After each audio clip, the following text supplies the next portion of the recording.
It is the evening of September 18, 2005 in Baraga County, Michigan, on a ridge trail that runs above the Sturgeon River gorge. A 26-year-old man named Kyle Brenner is hiking alone. He has told nobody exactly where he is going. He has a day pack, a water filter, and a small handheld camcorder he bought for the trip. He will not walk out of these woods. 9 days later, a search team finds his cam recorder at the base of the ridge, wedged under a root, the battery long dead. The tape inside is intact, and what is on that tape is the reason there is an incident sheet in a Forest Service file with his name on it, and the line in that sheet that reads, "Only cause of injury undetermined." The rangers who watched the tape did not know what they were looking at. The men who eventually got a copy of it, the men from the community I was raised in, knew exactly what they were looking at. They had a name for it. They just would not say the name out loud. My name is Emre Doğan. I am going to tell you what my elders told me when they finally sat me down and showed me that tape. These are the things an old man in my community said the winter after the tape came to us, when he decided somebody young had better understand it before he was gone. I should tell you first that I am not the person you would expect to be telling you this. My father came here from a town near the Black Sea when he was 19. He married into the community I grew up in. I was raised between two worlds, and I believed in neither of them very hard. I went to school in Marquette. I fixed diesel engines for a living, and for most of my life, I thought the old stories were the kind of thing you tell children so they do not wander off. The ridge Kyle Brenner walked up is a real place. You can find the trailhead. What you will not find on any sign, and what Kyle had no way of knowing, is that the ridge is a line, not a property line, older than that. There's a stand of old-growth cedar up there, and a change in the ground, and if you were raised the way I was raised, you were taught before you could read that you do not go past the cedar after the light starts to go. You do not camp there, you do not hunt there, you take the lower trail and you go home. Nobody ever explained it to me as a child. It was simply a fact of the world, like fire is hot. The tape starts with Kyle in a good mood.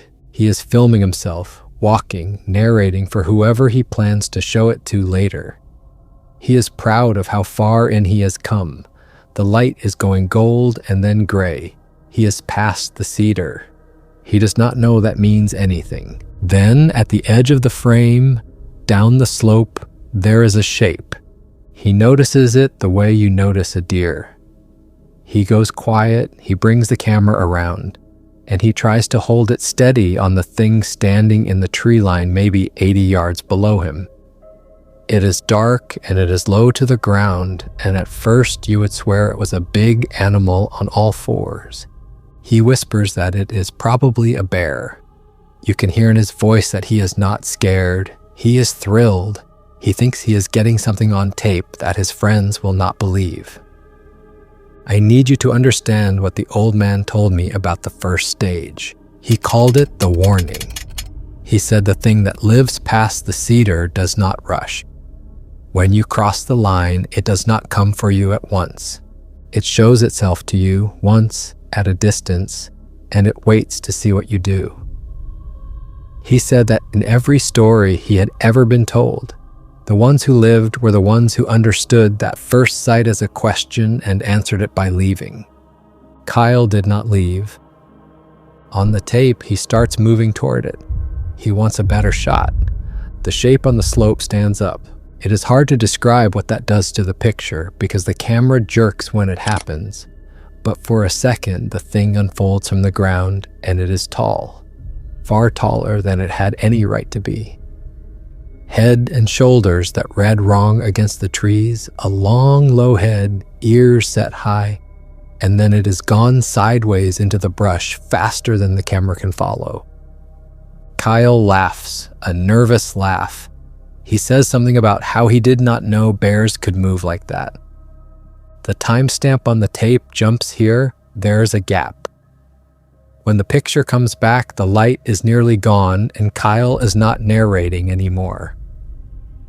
The old man told me the second stage is the pacing. Once you have failed to leave, it comes closer and it walks with you, not at you, alongside, matching you.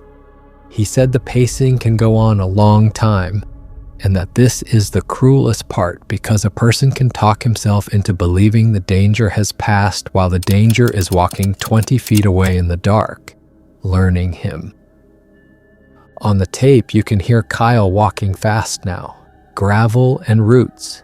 His breathing has changed. Every few seconds, the camera swings to his right into the trees, because something over there is keeping pace with him and he knows it. You do not see it clearly. You never see it clearly on this tape, and I think that is worse. You see a darker patch in the dark that moves when he moves and stops when he stops. Once, when he swings the camera fast, you catch the lower legs and the legs are wrong. They bend the wrong way like a dog's back legs, and they carry something upright and huge and silent. He starts talking to it. This is the part the rangers found hard to listen to. He is asking it what it wants. He is telling it he did not mean anything.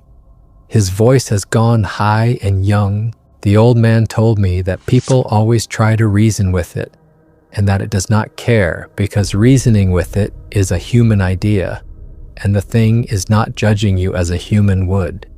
It is not angry. It is not hungry. Not the way we mean. He said the closest word he had was that it is enforcing something. A boundary was set a long time ago and the thing keeps it. And once you're on the wrong side of the line, being sorry is not one of the things that saves you. Now I have to tell you the other stories because the tape is only the last of them. And the old man told me these first so that I would understand what I was watching. The oldest one he gave me was from before there were counties here at all. He said the line, the cedar, the ground that changes, that these were known and marked and taught, and that his grandfather's grandfather could take you to the places along the ridge where the boundary ran. He said it was never described to him as a monster's territory. It was described as an agreement. Something old had a place, and people had a place. And the two did not cross into each other, and the ridge was where one became the other. Then he told me about a trapper. The winter of 1937 was a hard one, and a trapper named Elias Ward ran a line up along that ridge because he did not believe in anything he could not sell. He was warned. There were still plenty of people then who would have warned him. He went past the cedar because that was where the marten were. He came back down after 3 days with his trap still set and his hair gone strange and white at one temple. He would not say what turned him around. He told one man, and only one, that on the second night something had walked outside his lean-to on 2 legs back and forth all night, and that in the morning there were prints in the snow that started as a dog's and then stood up. He pulled his line the next week. He never trapped that ridge again. He lived a long time and he never once talked about it, except that one night. The trapper lived because he left. That is the thread that runs through all of them. The warning, then the pacing, and somewhere in the pacing a door that is still open if you turn around and go. The next one is worse, and the old man told it slower. In October of 1971, 4 men from outside the community went up the ridge to hunt. They were told not to. They laughed it off the way men do. They went up with rifles and good boots and enough confidence for 10 men, and 3 days later one of them came down. His name does not matter, and the old man would not give it to me anyway. What matters is the state he was in. He had walked out with no rifle and 1 boot, and he could not tell anyone a straight story about what had happened to the other 3. He said they had gotten turned around. He said something had been circling the camp. He said on the last night it had stopped circling and come in, and that it had not been fast, that it had been slow, and that the slowness was the thing he could not get out of his head. It had all the time in the world. They searched for the other 3 men for 2 weeks. They found one of them. I will tell you what they found later, because the old man told me later, and I want to tell it the way he told it. But before the hunters, there was a thing that happened in 1958 that the old man told me, because it is the only one of the stories where somebody tried to be smart about it, and it did not help. A group of young men from a lumber crew heard the stories and decided the sensible thing was not to avoid the ridge, but to go up in daylight in the middle of the afternoon, on the theory that whatever the old people were afraid of only came out at night. They went past the cedar at noon on a clear June day. They found the old growth and the ground that changes and a stillness up there that none of them had words for. No birds, no insects, just quiet. They did not see anything. That is the point of the story. They ate their lunch on the wrong side of the line, laughing, and they hiked back down feeling proud of themselves. And every one of them, over the following months, had the same experience, which is that something began coming to the edge of their homes at night, not attacking, standing at the tree line, watching the houses. One by one, those young men moved away from the area, and none of them ever said out loud why. And the old man told me the lesson of 1958 is that the line does not care whether it is day or night. The line cares that you crossed it. Being clever about the hour does not unmake the crossing. It only decides how long the pacing lasts before the closing. And for those men, the pacing lasted years. There is one more before the hunters, and it is short, and the old man told it almost as a warning inside the warning. A woman in the 1960s went up the ridge to gather in the old way, and she went past the cedar without meaning to, because the plants she wanted grew up there, and she thought the boundary was superstition. She was not a young fool. She was a grown woman who simply did not believe. She saw the shape at a distance, the warning, and unlike the men in these other stories, she was raised well enough that some part of her recognized it even as her modern mind told her it was a bear. She left. Immediately, she did not gather one more plant. She turned and walked, slow the way you're supposed to, and it paced her to the cedar and stopped. And she lived a long, full life and told this story to children for 40 years. And the reason the old man told it to me right here, between the clever lumber crew and the doomed hunters, is that she is the proof that knowing is not enough and believing is not enough. Doing the right thing is the only thing that counts. She did not believe, and she lived because when the moment came, she acted as if she did. The man who came down was never right again. He did not stay in the area. But before he left, he said one thing that the old man repeated to me word for word. And it is the only piece of testimony we have that comes from inside the pacing and the closing. From a man who was there when it finished with someone. He said that it was not hunting them. He said hunting would have been kinder. He said it had been correcting them. I told you I would tell you what they found of the one hunter they recovered. And I will, because the old man told me, and because it is the detail that changed how I heard all the rest of it.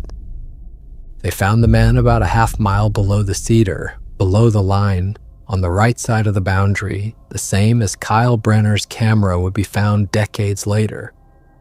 He had been carried down and set on the ground where people are allowed to be, and he was laid out, the searchers said, not thrown, not scattered, but laid out, and the old man said that word to me twice so I would not miss it.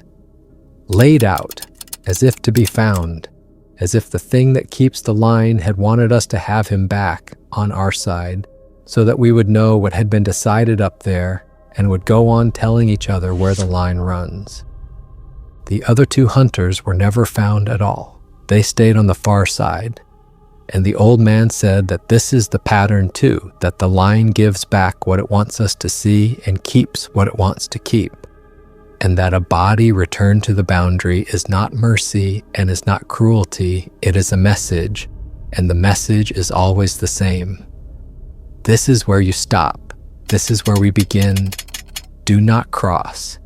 Before I tell you about my uncle, you should understand why none of this is written down anywhere, why there is no file for the trapper or the hunters, why the only record is the old man's voice and now mine. The old man told me the community learned a long time ago that reporting these things did nothing but harm. When the hunters vanished in 1971, the people who knew what had happened tried at first to say something useful to the searchers, to tell them where not to look and where not to send the dogs. And they were treated the way we have always been treated when we try to tell outsiders something true about that land. They were humored or ignored or quietly written down as unreliable. So they stopped. They decided that the searchers would find what they would find, and that the community would keep the knowledge among itself the way it had always been kept, in the telling from an old person to a young one in the winter when there was time. And there is a second reason, older and harder to explain, and the old man was careful with it.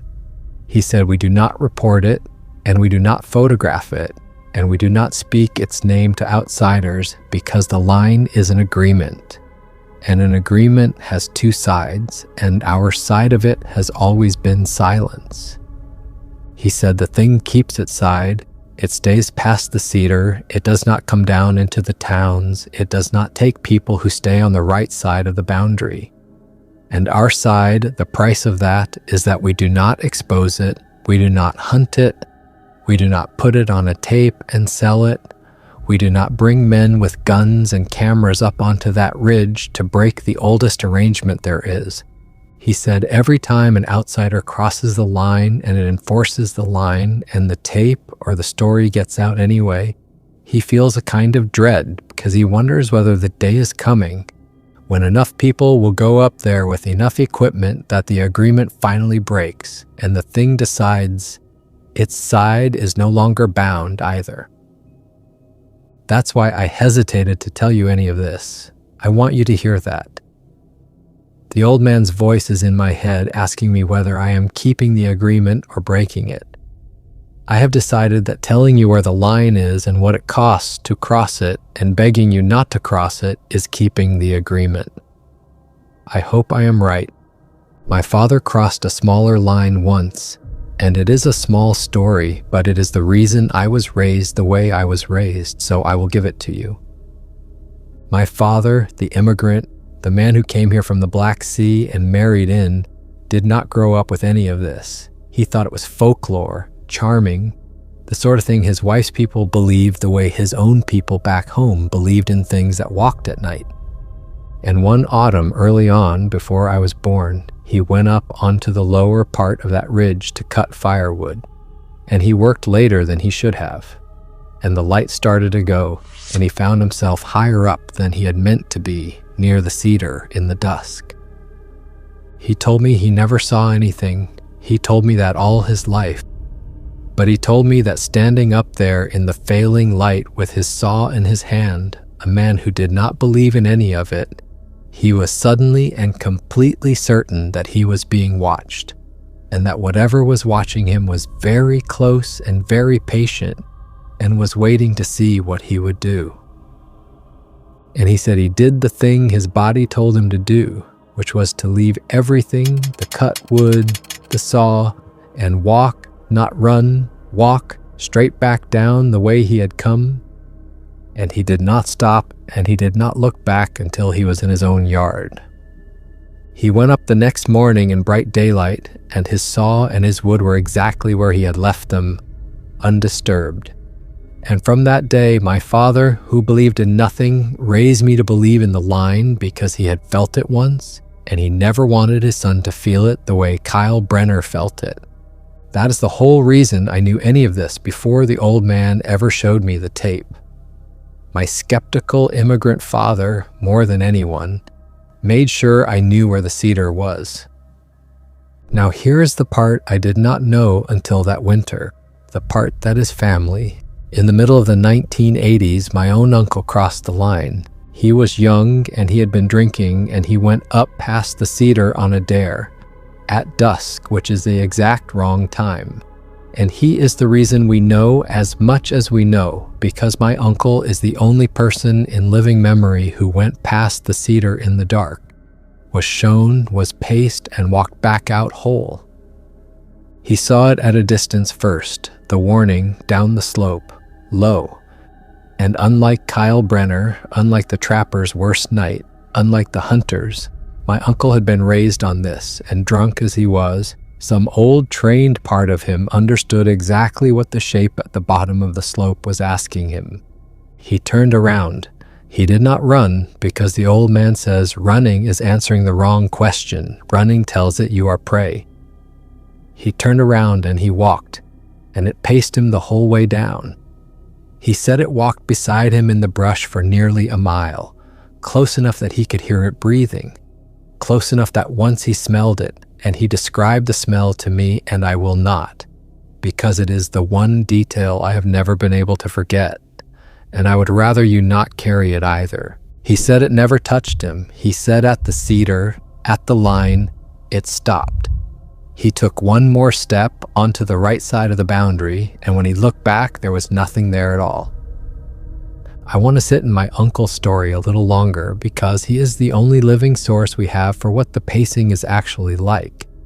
And the details he gave the old man who gave them to me are the closest thing to a map of that night that anyone will ever have. He said the hardest part was that it was quiet, and that the quiet was full of choices. He said the whole way down the ridge, walking that mile with the thing in the brush beside him, he kept feeling the urge to look at it directly, and something in him understood that he must not, that looking at it, really looking, would change something between them, would make it a different kind of encounter. So he kept his eyes on the trail, and he let it be a shape at the edge of his sight, and he walked. He said twice it moved ahead of him. It went from beside him to in front of him silent, and stood in the trail in the near dark so that he had to walk toward it. And both times he thought that was the end, that it had decided. And both times, as he came on, walking, not running, it simply stepped aside and let him pass and fell back into pace beside him. He came to understand later that these were tests. It was giving him chances to run. It was putting itself in his path to see if his nerve would break. And each time he passed the test by refusing to break, and each time it let him live a little further down the ridge. And he told the old man one more thing, the only thing he ever said about how it looked, and I will give it to you the way it came to me. He said that once, when it moved ahead of him and stood in the trail, there was a little more light, a gap in the trees and some moon, and he saw the outline of it whole for just a moment. He said it was taller than a tall man by a head and more. He said the shoulders were a man's shoulders, heavy and set, and the arms were a man's arms, and it stood upright like a man.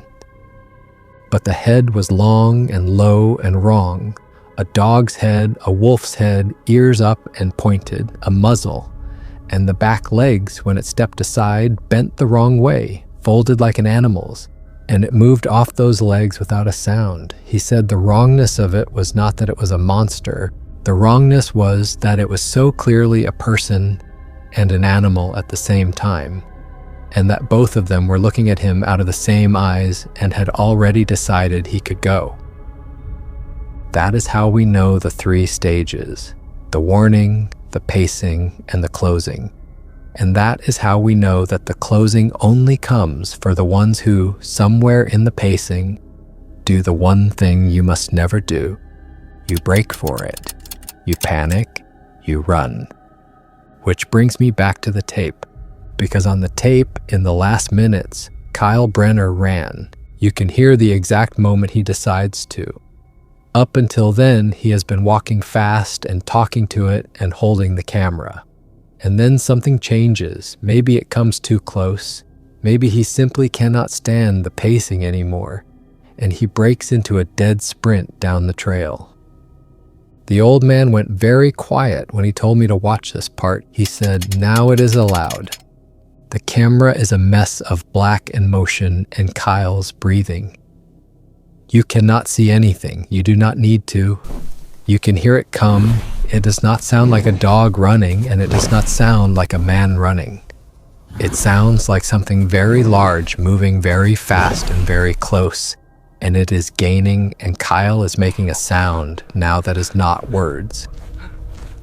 And then the sound of the running changes. There is an impact. The camera leaves his hand. The picture, when it settles, is of the ground, roots and gravel, and a little bit of gray sky. The camera has come to rest on its side against a root, still recording, pointed at nothing. And for a while on the tape there is sound. I am not going to describe the sound. The rangers who logged the tape described it in their own way in the incident sheet, in careful, bloodless language. And even that careful language is hard to read. The old man did not describe it either.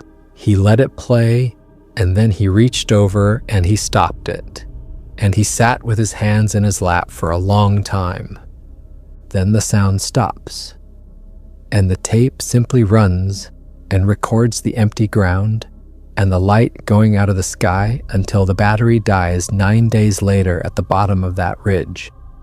Here's what the search team found and what the incident sheet says in the flat language of people who have to write these things down. They found the camcorder wedged under a root 9 days after Kyle Brenner was reported overdue. They found his day pack farther up the trail past the cedar, its straps torn rather than unbuckled. They found one hiking pole. They found signs that the ground had been disturbed over a wide area, which the sheet describes as consistent with animal activity without naming an animal. They did not find Kyle Brenner. They searched that ridge with dogs, and the sheet notes, without comment, that the dogs would not go past the cedar stand. They would sit down at the edge of the old growth, and they would not be moved. The medical examiner never opened a file because there was nothing to examine. The case was closed as a missing person presumed dead by exposure or misadventure. Cause of injury undetermined. The tape was logged, viewed, described in that careful language, and filed. There is one detail in the sheet that the rangers could not account for, and it is the detail the old man recognized at once. The day pack, the pole, the disturbed ground, all of it was found above the cedar line. But the camcorder was found below it.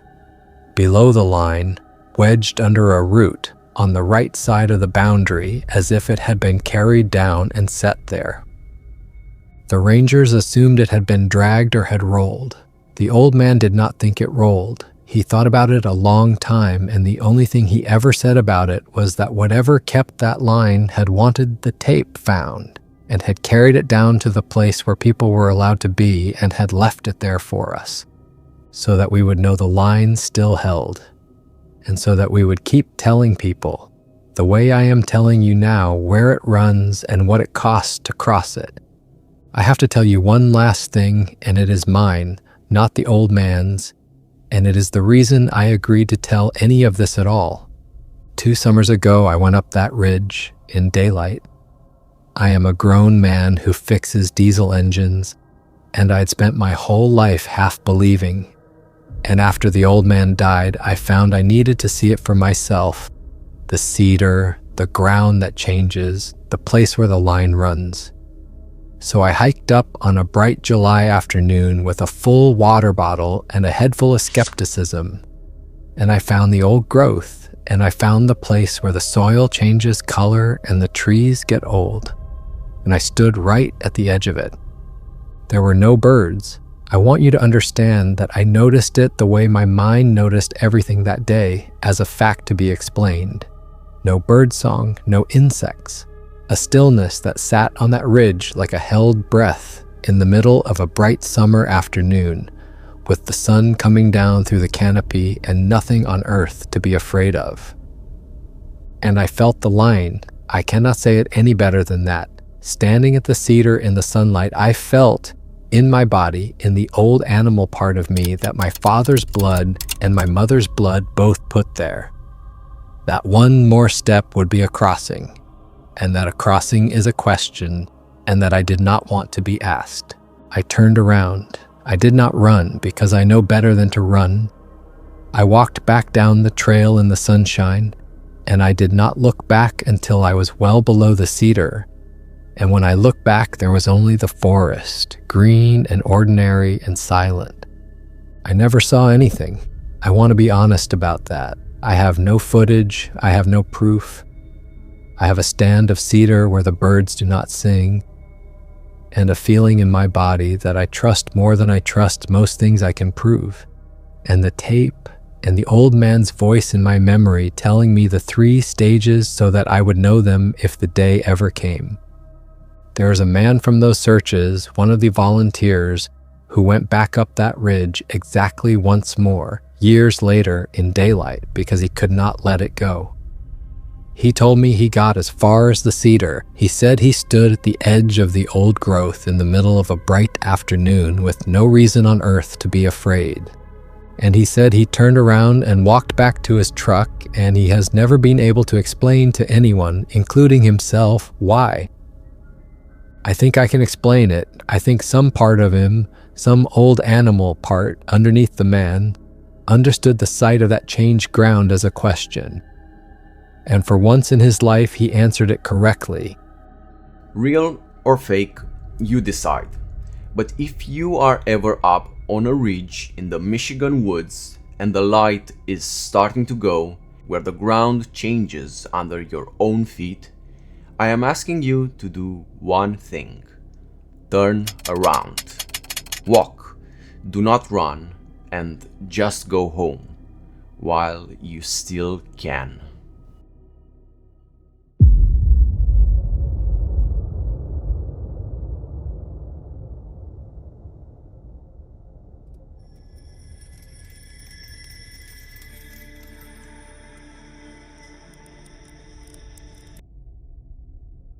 It is a little after 2 in the morning on November 3rd, 2011, on a dark stretch of highway in the Upper Peninsula of Michigan, west of Seney, where the road runs straight and empty through 40 miles of nothing.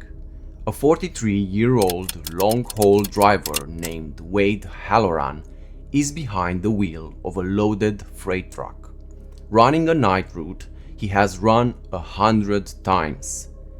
But by the time the sun comes up, his truck will be stopped dead in the middle of that highway with all 4 rear tires opened up, his windshield cracked, and the driver's door dented inward from the outside. Wade will be alive, but Wade will also refuse for the rest of his life to drive that stretch of road again, or any road for that matter, at night. A state trooper finds the truck at dawn. Inside the cab, still running on a dead phone he had propped against the dash, is a video. Wade recorded most of what happened to him that night because at the start he thought he was filming something wonderful, and by the end he was filming because he did not think he was going to make it and he wanted somebody to know. This is his account, taken from that night in his own telling. These are the things Wade Halloran said once he could say them about the 4 hours he spent stopped on that highway. Wade will tell you he was not a believer. He hauled freight. He listened to talk radio and drank gas station coffee and thought about his knees and his mortgage. In 20 years of night driving, he had seen deer, moose, a wolf once, a lot of weather, and nothing that did not have a name. He first saw it in his mirror. He was doing about 60 on the straight, high beams on, nothing ahead of him for miles. And in the wash of his running lights off the right shoulder, keeping pace with the truck, there was something running. His first thought was a dog, a big dog loping along in the ditch grass. But no dog keeps pace with a truck doing 60, not for 100 yards, not for a quarter mile. He looked again, and the shape was wrong. It was too big, and it was running wrong, low and then tall, and the more he looked, the less it made sense. He should have kept his eyes on the road. Instead, he did what any of us would do now. He grabbed his phone off the dash, thumbed it to video, and held it up to the window glass to try to catch it. You can see it on the footage at the start when his hand is still steady. Out past the reflection of the dash lights, running level with the cab in the dark, there is a long, dark shape. You catch the back of it, the drive of the shoulders, the way the spine works. You catch, for just a second, when it turns its head toward the light, a long, low muzzle and the shine of an eye, and ears set high and pointed on a head that is far too large. Wade laughs on the tape. It is the same laugh Kyle Brenner laughed on his tape, 6 years earlier and 40 miles south, though Wade did not know that and never would. It is the laugh of a man who thinks the danger is a story he's going to get to tell. He had been warned, actually. That is the part that ate at him afterward. Earlier that night, back at the last fuel stop, another driver had said something to him. An older guy, been running these routes longer than Wade. He had heard Wade say he was taking the Seney stretch, and he had said, not really joking, that Wade should keep his speed up through there and not stop for anything, no matter what he saw on the shoulder. Wade had taken it for the usual old-timer talk about deer and moose. He had said thanks and not thought about it again. He thought about it now with the thing running beside his truck. It kept pace with him for a long time, longer than anything living should be able to. Wade stopped laughing. He put the phone down in his lap, still recording, and he put both hands on the wheel, and he pushed his speed up. 65, 70, more than he should on that road at night. And the thing on the shoulder matched him, effortlessly. It was not straining. It was staying with him because it wanted to. And Wade understood in the animal part of himself that it had been letting him think he was fast. Then it drifted in toward the truck, off the shoulder onto the edge of the pavement, closing the gap between the ditch and his tires. Wade jerked the wheel a little the other way without meaning to, and it went in low behind his line of sight, back toward the rear of the trailer. The next thing that happened in about 2 seconds, and Wade has never been able to slow it down in his memory no matter how many times it comes back to him at night. There was a sound from the back of the rig like a zipper being pulled the length of the truck. Then a bang and another, and the whole trailer lurched and started to drag. His rear tires were gone. Not one, several at once opened up along the sidewalls, and the truck slewed hard to the right toward the ditch and the trees. Wade fought it. He will tell you that's the only thing he did right that whole night, that he did not touch the brake, that he steered into the slide and rode the dying tires, and kept 40 tons of freight from rolling into the tree line at 70 miles an hour. The truck came off the road onto the gravel and back on again, fishtailing, screaming on bare rims, and he brought it down slow and straight and stopped it dead in the middle of the westbound lane. The engine stalled, and it was suddenly completely quiet. He sat there shaking with both hands locked on the wheel. The dash lights were still on, the headlights threw 2 cones out onto the empty road. And for maybe 30 seconds, Wade let himself believe he had hit something, a deer, a blown tire, something with a name, and that the worst was over. Then he looked in his mirror, and there was one standing at the edge of the tree line behind the trailer. He could not see it well.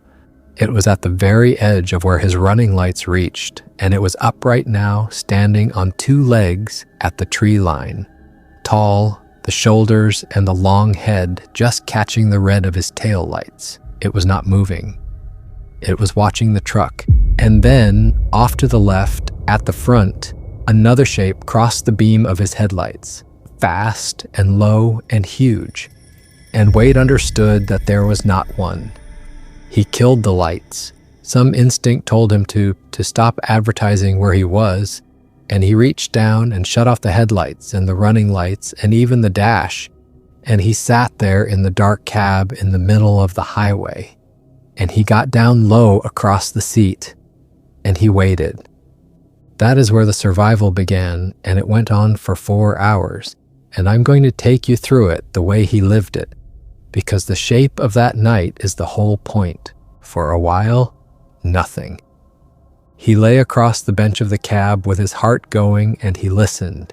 He could hear them out there, not clearly, a weight settling on gravel, something moving down the length of the trailer, slow, unhurried. A low sound now and then that he said he felt in his chest more than heard, and that he would not try to imitate for me. The old driver's warning was going around and around in his head. Do not stop for anything. He had stopped. He had not had a choice. They had made sure of that. They had taken his tires out from under him precisely so that he would stop. And now he understood that stopping was the entire point.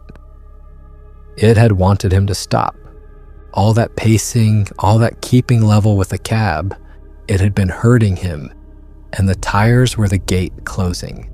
After a while, he risked lifting his head. He got the phone up to the windshield and thumbed it back to record, because if this was going to be the end of him, he wanted it on something. The footage from here is nearly black. You hear him breathing. You hear the sounds outside.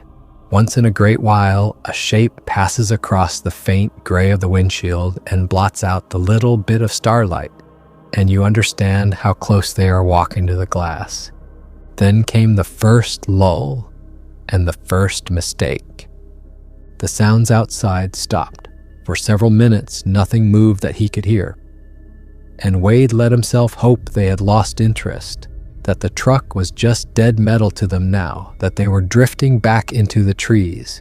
He raised up, he reached for his CB radio, slow, and he keyed it, and he called for anyone, any driver, any station, his location, his situation, keeping his voice low. Nothing answered but static. He was in one of the dead stretches, the ones the old drivers know, where the CB does not reach, and the cell towers are 40 miles off in either direction. He keyed it again and again, low and desperate, and the radio hissed back at him, and that was all. And the keying of the radio, or the sound of his voice, or simply the movement of him sitting up, brought them back. Something hit the driver's door. Not a swipe, a test, a heavy hand or a paw laid flat against the door from outside and pushing, feeling the weight of it, feeling whether it would give. Wade froze with the CB mic still in his hand. Through the door, inches from his shoulder, he could hear it breathing. He could hear claws move across the metal, slow, deliberate, finding the edge of the window, the seam of the door. He did not move. He did not breathe. He stared straight ahead at nothing, and he waited to die. And it stopped. The pressure came off the door. The breathing moved away. It had been a test, and the door had held. And for now, the answer had been not yet. Then, far off down the highway to the east, headlights. Wade saw the glow of them first, a pair of high beams coming up the straight, still a mile off, maybe more, and everything in him wanted to throw the door open and run into the road waving his arms. A car, people, help. The old driver's warning stopped him. Do not stop for anything, no matter what you see on the shoulder. Whoever was in that car had been told the same thing, or would follow the same instinct. And Wade knew. He knew before it happened what was going to happen. He watched the headlights come. He watched them reach the shape of his dead truck straddling the westbound lane. And he watched the car slow and swing wide around him into the far lane and accelerate away without stopping, its tail lights shrinking down the road to the west until they were gone. Whoever it was had seen a broken-down rig at 2 a.m.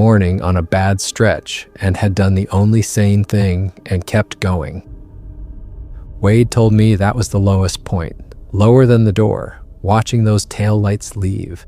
Because up until then, some part of him had been waiting to be rescued, and now he understood that no one was coming into this, that anyone with sense would drive around it, and that he was alone inside it with them until it ended one way or the other. And then, a few minutes after the car was gone, something happened that Wade had the hardest time telling me, because it is the thing that made him understand what he was dealing with. He heard a voice. Out in the dark, off toward the front of the truck, a man's voice called out. It said hello. It asked if anyone was hurt. It said it had seen the truck and stopped to help. And Wade's whole body surged toward it because a person had come. A person was out there in the road wanting to help him. And he got up off the seat and his hand went to the door. And then the voice said his exact words back to him. Earlier, keying the dead CB low and desperate, Wade had said certain things into the radio, his location, a few words over and over, calling for anyone. And the voice in the dark now said those same words back in the same order, in a flat, wrong cadence, like a thing that had heard a sound and learned it and was using it as bait. It was not a man. There had never been a man. One of them had listened to him on the radio and was standing in the dark outside his truck making the shape of human words with a mouth that was not built for them to get him to open the door. Wade took his hand off the handle. He sat back down in the dark and he put both hands over his own mouth so he would not make another sound for it to learn. And the voice out there tried a few more times, patient, getting the words a little more right each time, and then it stopped. He went back down low in the cab. And now the cold started to come. The engine was dead and would not turn over. He had tried, and with it went the heat. It was November in the Upper Peninsula, and the cab began to lose its warmth fast. His breath fogged, his hands got stiff. He had a jacket in the sleeper, and he moved slow as he could to get it. And every small movement felt like ringing a bell. The windshield had cracked at some point. He was not sure when, maybe in the fishtail, maybe from a blow he had not registered. A long crack running corner to corner. And the cold came through it, and the wind. And he lay under his jacket in the dark and shivered and listened to them move around his truck. Patient, in no hurry at all. And here's the thing that Wade found in the dark that he was never able to explain, and that I am only going to tell you the way he told me. He was feeling around the floor of the cab for anything, a flashlight, a tool, and his hand closed on something under the passenger seat that did not belong to him. It was a small notebook, a driver's logbook, water-stained and old. He did not remember it. It was not his. And in the faint light, he could make out that it had a name in it that was not his name, and dates, and the last dated entry in it was from years before. And it was not finished. The last line simply stopped. He never learned whose it was. The truck was his company's, passed between drivers, and the logbook could have been left by anyone.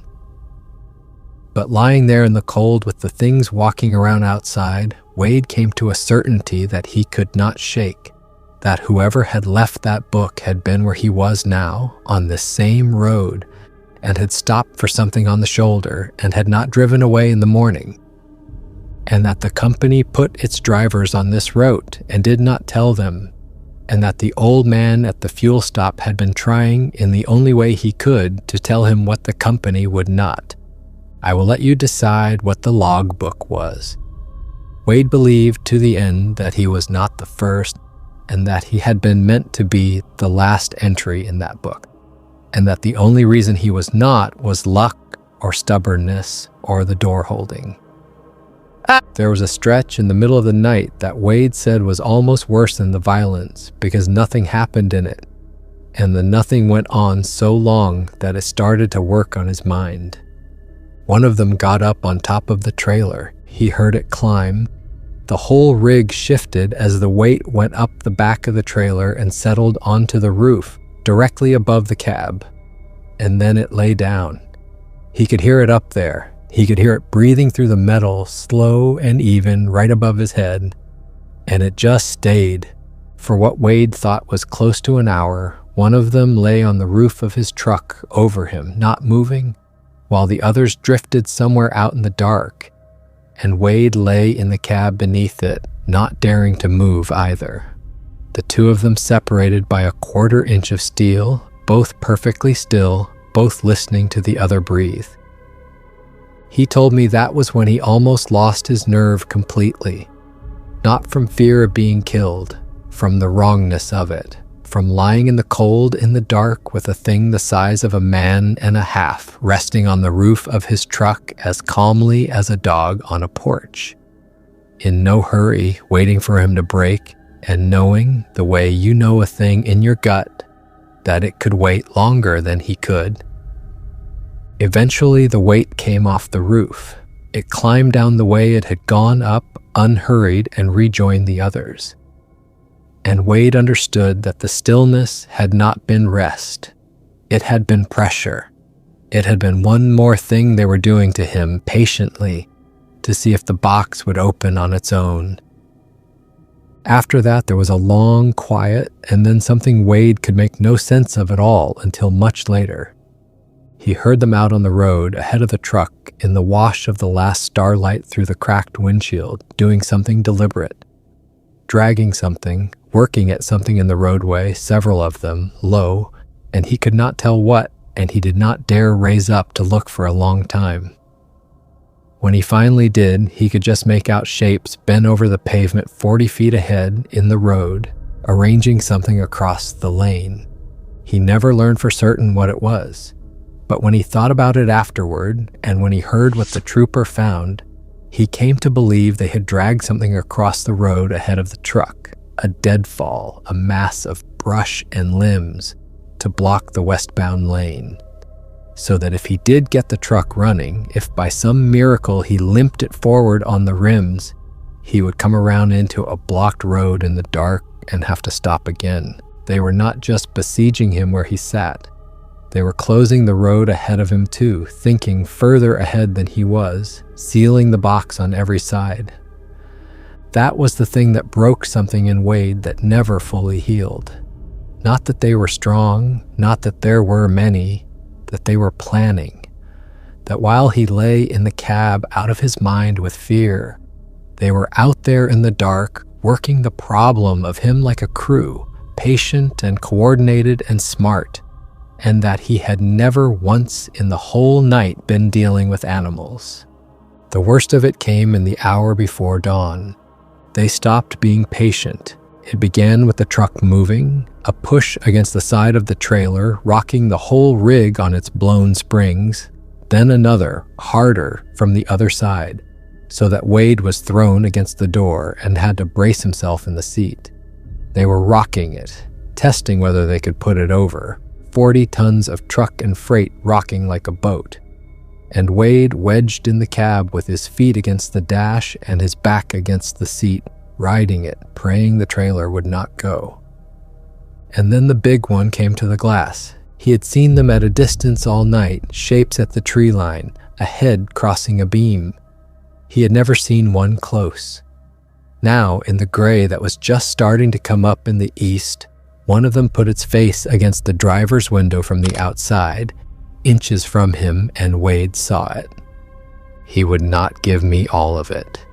He said the head filled the whole window. He said there was a long muzzle and teeth and the black of the lips pulled back, and set high on that head 2 ears and an eye that caught the first gray light and threw it back flat, and that the eye was looking at him into the cab, at him specifically, with something in it that was not an animal's blankness. He said it was thinking. He said it looked at him the way a man looks at a problem he has decided how to solve. Wade broke. This is the part he was most ashamed of, and the part I think saved him. He had held still all night, and with that face at the glass, he could not hold still anymore. and every instinct in him screamed to get out the far door and run for the tree line, to do anything but sit there and be looked at like that. His hand actually went to the passenger door handle. He got it half open. The cold poured in, and he had one foot toward the road. And he stopped himself. He could not tell me what stopped him. Maybe the old driver's voice, "Do not stop, do not get out, do not run." Maybe some deeper thing, the same thing that lives in all of us, that knows running from a predator is answering the question the wrong way. He pulled the door shut. He got back down low. He stayed in the metal box that had held all night, and he stopped trying to be anywhere else. There was one more thing that happened before the gray came up, and Wade could barely get through telling it, and I think it is the thing that stayed with him longest of all, longer than the face at the glass. Sometime in that last black hour, a second vehicle came up the highway from the east. Wade heard it before he saw the glow of the headlights, a pickup by the sound of it, coming up the straight, and this time it slowed as it neared the truck, and this time it stopped.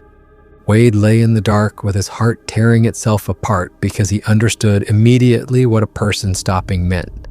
He wanted to scream at them to keep driving. He could not make a sound because making a sound would tell the things in the dark exactly where in the cab he was, and because he had learned what happened when he made sounds.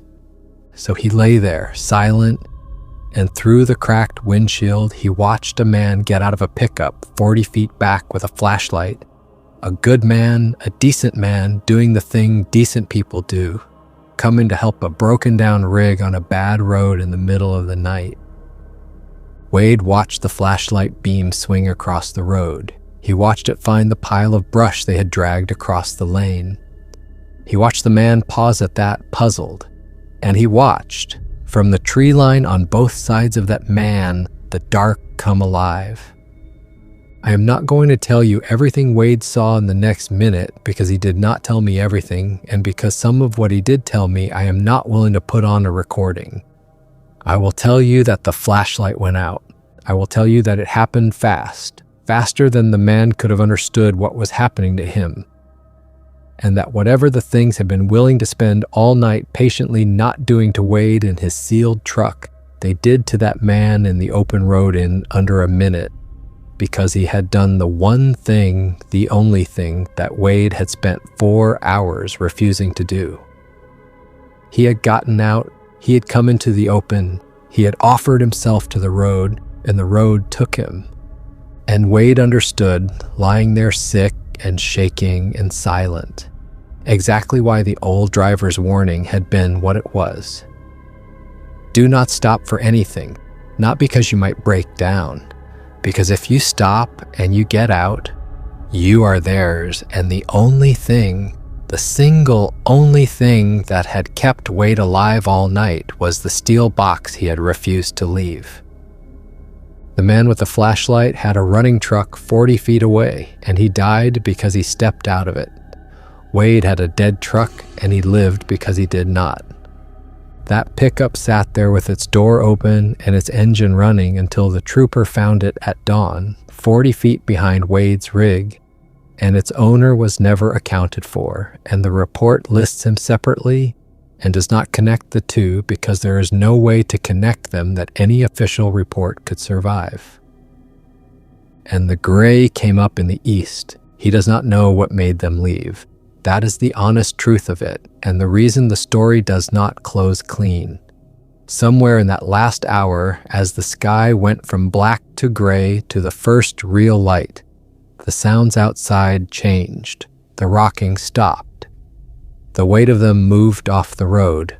The last thing on the footage that you can make out is a tall shape at the tree line, upright, the way the first one had stood, holding still, watching the truck, and then simply stepping back into the trees as the light found the road. Wade did not move for a long time after they were gone. He lay in the cold, cracked cab in the daylight, and he did not trust it. He waited until a log truck came up the straight from the east and slowed, and this one stopped, and only then, with another human being's headlights steady on his truck, did Wade Halloran open his door and get out into the road on legs that would not hold him.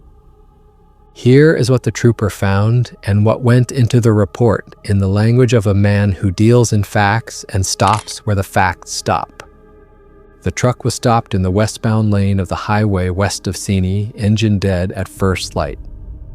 All 4 rear tires were destroyed, the sidewalls opened in long parallel tiers that the report describes as consistent with a sharp implement without naming one. The driver's door was dented inward. The windshield was cracked corner to corner.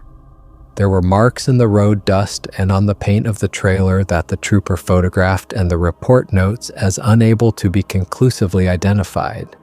There were tracks in the soft shoulder around the truck. The report describes them carefully as large and as showing characteristics of both a quadruped and a biped, and then declines to go further because there is nowhere further an official report can go without ending a man's career. There was a pile of brush and deadfall dragged across the westbound lane about 40 feet ahead of the truck. The trooper noted it because it was a hazard and he had to clear it, and the report records that a quantity of heavy limbs and one section of fallen trunk had been moved into the roadway, the source of which could not be determined, there being no matching deadfall for some distance in either direction. It reads in the report like a downed tree. It was not a downed tree. It had been carried there. The trooper measured the largest piece and noted its weight and did not speculate in writing about what had carried it or why it had been placed exactly where a truck coming forward would have to stop. There was a second vehicle at the scene, a pickup truck 40 feet behind the freight truck, driver's door standing open, engine run dry of fuel by the time the trooper arrived. It was registered to a man who lived 2 counties over. He was not there. There was no sign of him at the scene except his truck, his flashlight found switched off in the road near the pile of brush, and the report records these facts flatly and separately from Wade's account and draws no line between them. The man was entered as a missing person. As far as Wade ever knew, he was never found. Wade could not talk about the man with the flashlight for years. When he finally could, the only thing he would say was that the man had done nothing wrong, that he had done the kindest thing a person can do, and that the road had killed him for it, and that Wade had lain 20 yards away and listened and been unable to save him or even to warn him without dying himself. I do not think Wade ever forgave himself for being alive, and I do not think there was anything he could have done, and I do not think those 2 things cancel out. They just sat in him, both true for the rest of his life. Wade Halloran was treated for exposure and shock and released. He gave a statement. The relevant portion of his statement was recorded, and then, the report notes, the driver declined to elaborate. He never drove a night route again. Within the year, he did not drive at all. The company reassigned the route. Wade heard later that they no longer sent single drivers through that stretch at night, that they ran it in daylight or in pairs or not at all, and that no one at the company would ever put in writing why. He thought about the logbook under the seat every time he heard it. There's one thing in the report the trooper could not square, and it is the thing Wade himself never understood. The tires were slashed from the outside low along the sidewalls in the first seconds at speed before the truck ever stopped. The trooper measured the height of the cuts. They were made by something reaching in low along a truck moving at 70 miles an hour, opening 4 heavy tires in the space of 2 seconds and then getting clear. Nothing that runs on 4 legs can do that. Nothing that runs on 2 legs can keep pace with a truck at 70. It would have to be something that could do both, something that could run level with the cab on all 4s in the dark, and then, at the moment it chose, come up alongside the spinning tires and reach in with a hand. The report does not say that. The report says the cause of the tire damage is undetermined. Wade said it plainer the one time he said it at all. He said they did not want to stop him. Stopping him would have been easy. A moose does that. A patch of ice does that. He said they wanted him to stop and stay stopped and be there in the dark with them for the rest of the night. He said the tires were not an attack. The tires were an invitation. And the whole long, patient siege after, the pacing, the testing of the door, the rocking, the face at the glass, all of it was them waiting to see if he would accept. He did not accept. He stayed in the box. He did not run. And a little after 7 in the morning, a log truck driver stopped on an empty highway and found a gray-faced man climbing down out of a dead rig, and never knew that by stopping he had done the one thing that let Wade Halloran live to tell it. Real or fake, you decide. But if you ever find yourself on a long dark road in the North Woods and something starts running level with your window in the dark, keeping pace with you like it has all night to do it, I will give you the same warning an old driver gave Wade at the fuel stop, and that Wade spent the rest of his life wishing he had believed. Keep your speed up. Do not slow down. And whatever you see on the shoulder, do not stop. I'm Alex, and I hope you enjoyed these 2 encounters. Good night and keep driving.